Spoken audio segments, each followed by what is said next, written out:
All right, injuries, not participating today. Becton with the shoulder, Darnold with the shoulder, Perryman with the ankle, and then Frank Gore with his normal Thursday off.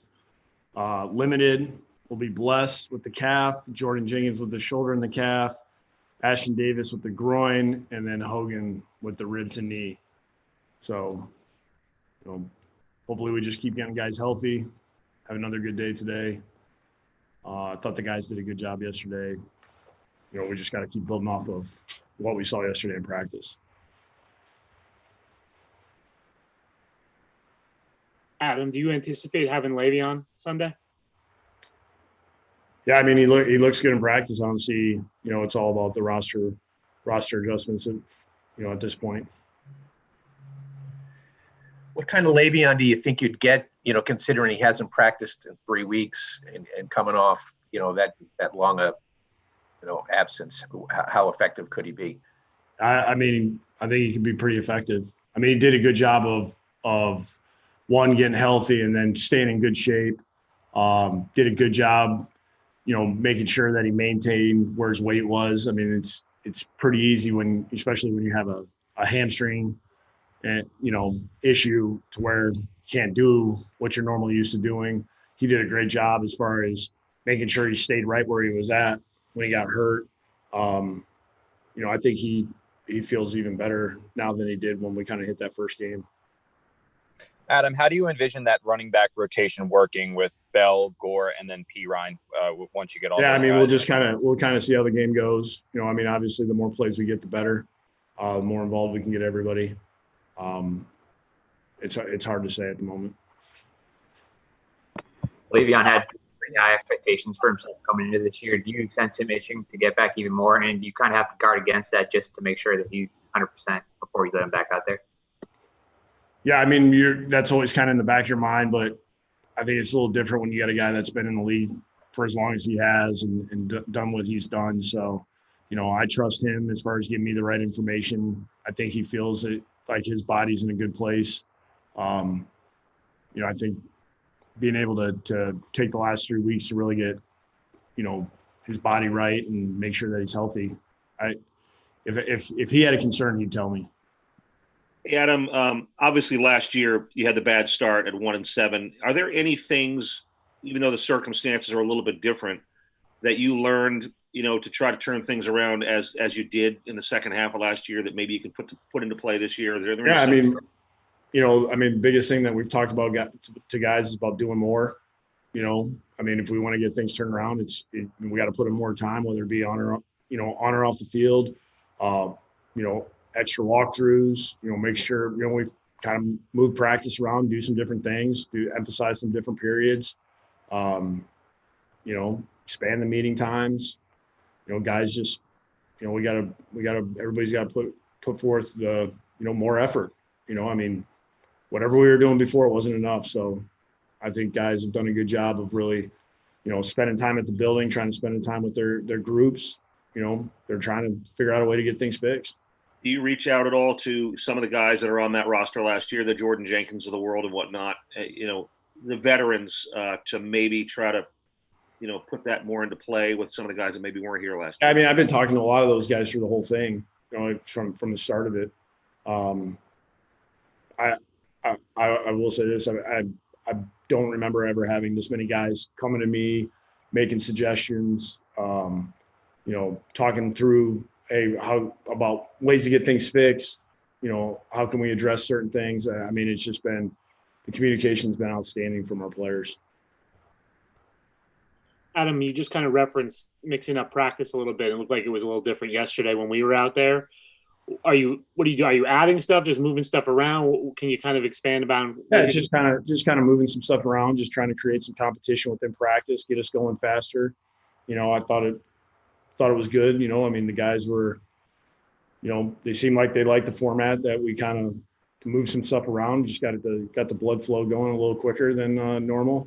I know, not recommended by sports science, but at this point, we're going to try anything we can to get our guys practicing the way we need them to practice day in and day out.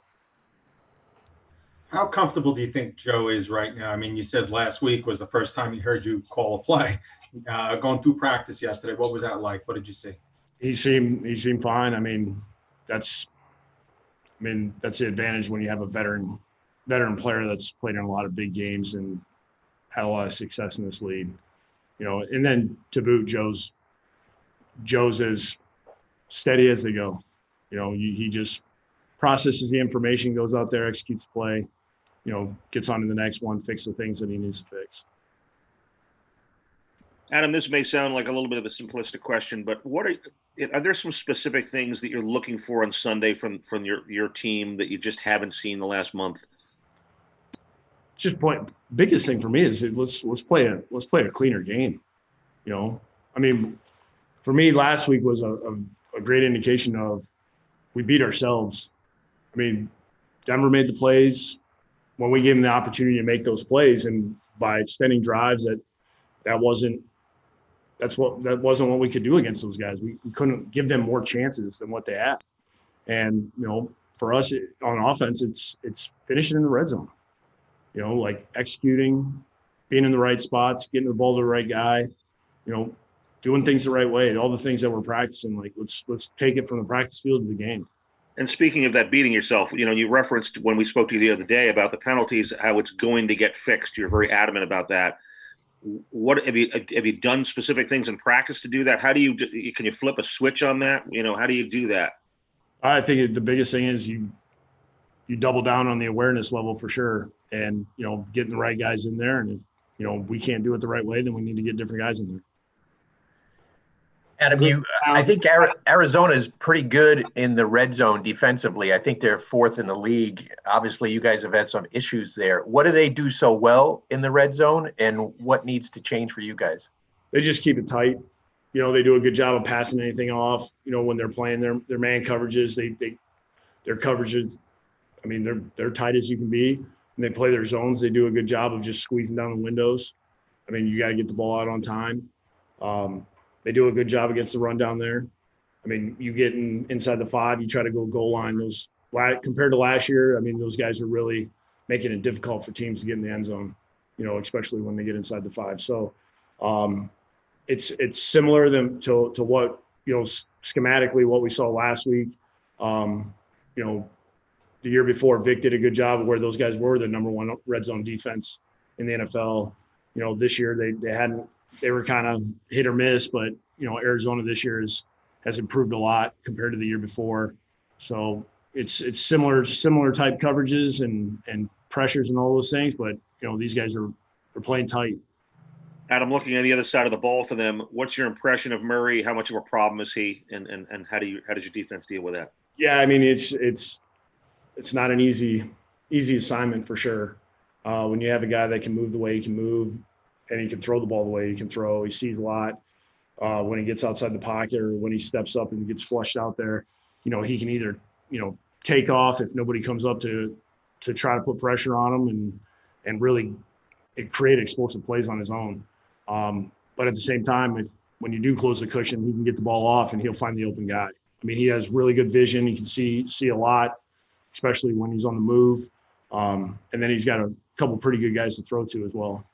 For the fouls that you had on the quarterback last week, it seems like this could be a precarious situation because, is he going to slide? Is he going to, because he's a different kind of guy there. Does that make it a little bit more dangerous for you guys while you're trying to cut down those penalties? Yeah, we have to play smart. We have to see what he's doing and we have to react off it. And, that's part of the game. That's not, everybody else has got to do the same thing. So we just have to do a good job of understanding, when he's going down, when he's not. And, a lot of times it's situationally. You got to understand, where the sticks are and what's going on around you.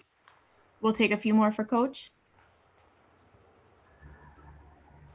Adam, how did Lamar Jackson play last week when he got on the field?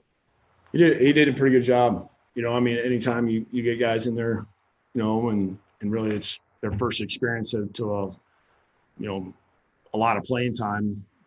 You especially no preseason games. It's just kind of, hey, I wonder how this is going to go. So I thought he did a good job. I didn't think it was too big for him. He was excited to be. He was excited to be out there. He was excited with the opportunity. I think he did a lot of things really well. You know, I mean, when you notice him, I mean, you know, we had some missed tackles and he was cleaning some things up. So to see him go out there and stick his face in the fire and wasn't afraid of anything. I mean, he played aggressive.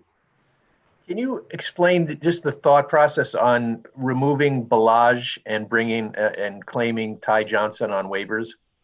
Yeah, I mean, we claimed Ty. You know, I think a lot of guys had, you know, when he came out in the draft, guys were, you know, he was an interesting prospect for everybody, and you know, he was out there, and we claimed him, and you know, that was just kind of the change out that we decided to make.